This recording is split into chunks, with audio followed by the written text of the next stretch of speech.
Subscribe करें science with VS channel को और बेल आइकन को दबाएं ताकि आपको मिलते रहें साइंस और मैथ्स के सुपर वीडियोस। हम लोग अपना क्लास 10 सीबीएसई बोर्ड का क्वेश्चन पेपर सॉल्व कर रहे थे 2015 का। वो उसका ये क्वेश्चन नंबर 6 है। In the figure a triangle ABC is drawn to circumscribe a circle of radius 3 centimeter such that the segments BD and DC are respectively of length 6 centimeter and 9 centimeter.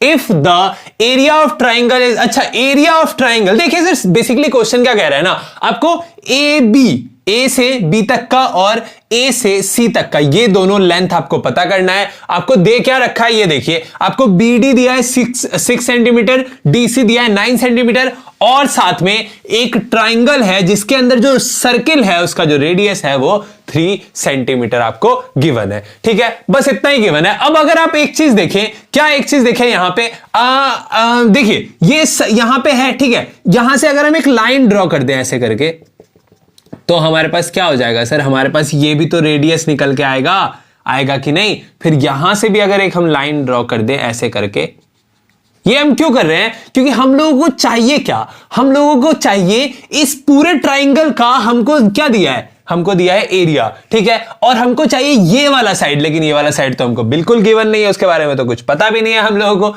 है ना। हाँ, तो उसके लिए हमको क्या करना पड़ेगा, इक्वेशन क्रिएट करना पड़ेगा इस एरिया के हेल्प से। बस उसी का तैयारी कर रहे हैं और कुछ नहीं कर रहे। अब आप इसको मान सकते हैं, मान लेते हैं कि ये हमारा पॉइंट एफ है, ये हमारा पॉइंट ई है। और अगर आप एक चीज देखें, क्या देखना है सर, देखिए सर हम लोगों ने अभी पढ़ा, मतलब पहले पढ़ रखा है कि जो भी टेंजेंट एक पॉइंट से ड्रॉ होता है उन दोनों का लेंथ क्या होता है सर, इक्वल होता है। ठीक है, हाँ पहले फिगर में ही सॉल्व कर देते, उसके बाद लिख देंगे, ठीक है, डायरेक्ट लिख देंगे। अब देखिए यहां पे आपका ये जो है यहां से टेंजेंट दोनों साइड ड्रॉन हुआ है, तो अगर ये 6 सेंटीमीटर है तो ये भी 6 सेंटीमीटर होगा सर।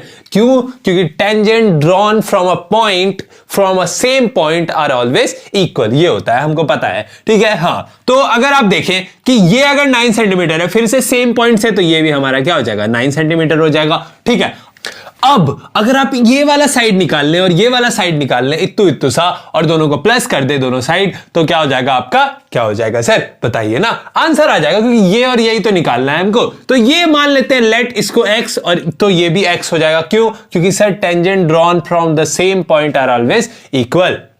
अब हम लोगों ने जो मान लिया, जो इसमें कर दिया, उसको लिखना भी तो पड़ेगा सर, बिल्कुल लिखना पड़ेगा। तो सबसे पहले हमारे पास गिवन क्या है, हमारे पास गिवन है क्या सर, क्या गिवन है, हमारे पास गिवन है BD, ठीक है, इज इक्वल टू, ये गिवन नहीं है लेकिन हम लोगों ने BD को मान लिया है, मतलब मान क्या लिया है, सेम पॉइंट से ड्रॉ हो रहा है दोनों टेंजेंट, तो इक्वल हो जाएगा। तो BD is equal to BF हमारा हो गया, तो BF हो जाएगा इज इक्वल टू कितना है, 6 सेंटीमीटर। ठीक है, इसका रीजन भी लिखेंगे, साथ में लिख देंगे। अब इधर भी देख लेते हैं, DC हमारा किसके इक्वल है सर, DC हमारा CF के इक्वल है, तो CE के इक्वल है। ये हमारा कितना है, 9 सेंटीमीटर है, तो ये हमारा 9 सेंटीमीटर हो गया।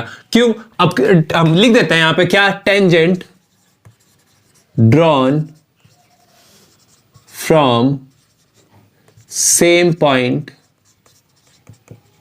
आर इक्वल, है ना, बस यही हमको लिखना था और कुछ नहीं लिखना था। हमको पता लग गया कि टेंजेंट ने सर सेम पॉइंट से ड्रॉ हुआ है तो इक्वल होगा। ठीक है, हाँ, अब देखिए सेम, ऊपर भी तो सेम ही चीज है, तो उसको भी हम लोगों को लिख देना था, इसी को थोड़ा बड़ा करके लिख दीजिएगा। ठीक है, हाँ, let AF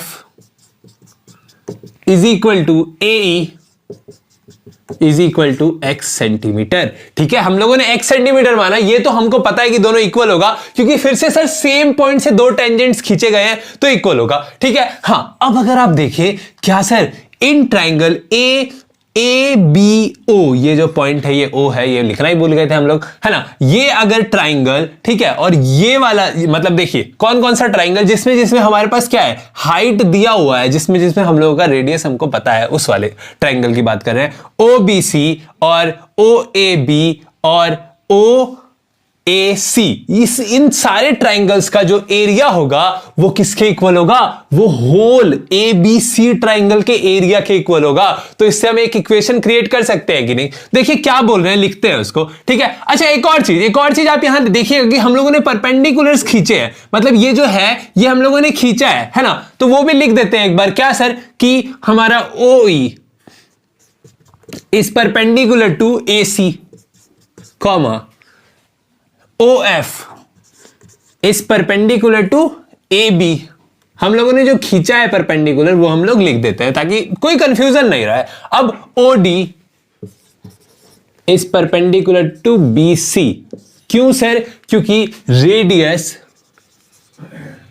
perpendicular to tangent. अच्छे से आप लोग लिखिएगा, थोड़ा मेरा समझ नहीं आ रहा है। देखिए, radius perpendicular to tangent, radius जो होता है वो परपेंडिकुलर होता है टेंजेंट के। ज्यादा नहीं लिखना है, मैथ्स है, बस समझने लायक लिखना है हम लोग को, ठीक है। हाँ, अब हम लोगों ने अभी क्या बोला कि सर इन तीनों ट्राइंगल्स का जो एरिया होगा वो किसके इक्वल होगा? एरिया ऑफ ABC के इक्वल होगा। तो वैसे ही बना देते हैं इस क्वेश्चन को, इक्वेशन क्रिएट हो जाएगा ना हमारे पास। Area of triangle ABC is equal to area of triangle, कौन कौन सा ट्राइंगल सर? OBC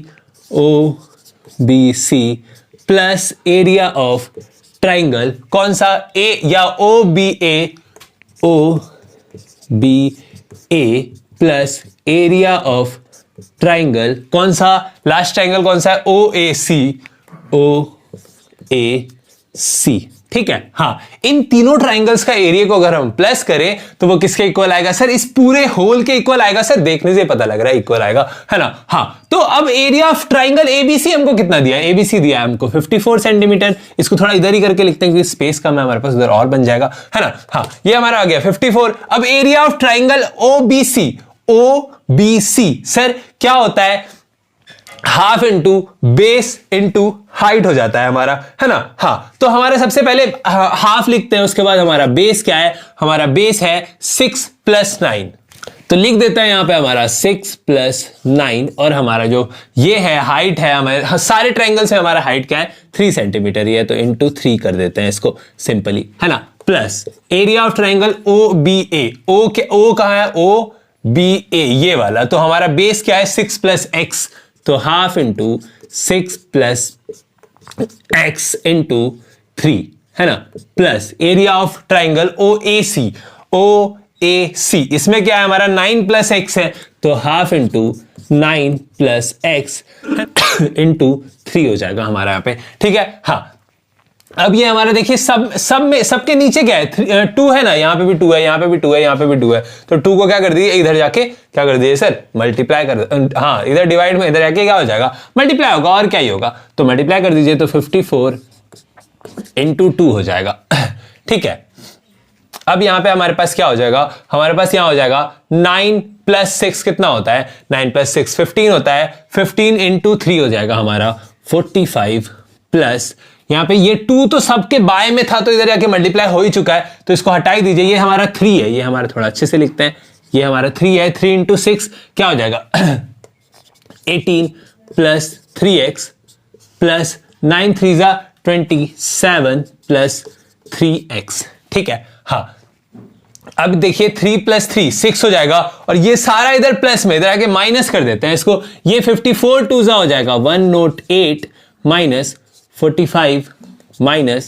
18 - 27 = 6x। अब देखिए यहां 18 है, इसमें ये जाएगा 90 में 45 जाएगा, 45 में 27 जाएगा, हमारा क्या बच जाएगा? करके देख लेते हैं सर ना। हमारे पास क्या बचा? हमारे पास बचा 45 माइनस कितना बचा? 27 बचा, ठीक है। हाँ, तो यहाँ पे हमारे पास हो जाएगा 18, हमारे पास यहाँ बच गया, तो हमारे पास यहाँ आ जाएगा 18 = 6x। तो 6 इधर मल्टीप्लाई में, इधर आके डिवाइड में, यहाँ सॉल्व कर देते हैं इसको। x = 18/6 हो जाएगा, है ना। तो आपका x का वैल्यू क्या आ गया सर? आपका x का वैल्यू आ गया 3। अब आपके x का वैल्यू आ चुका है, तो अगर आप x का वैल्यू यहाँ पे 3 रख दें, यहाँ पे भी 3 रख दें, तो आपका AC का वैल्यू क्या हो जाएगा? x + 9, यानी कि 9 + x बोलिए, कुछ भी बोलिए, 9 + 3 आपका 12 हो जाएगा, 6 + 3 आपका 9 हो जाएगा AB का वैल्यू। तो ये था हमारा क्वेश्चन नंबर 6। चलिए बढ़ते हैं आगे।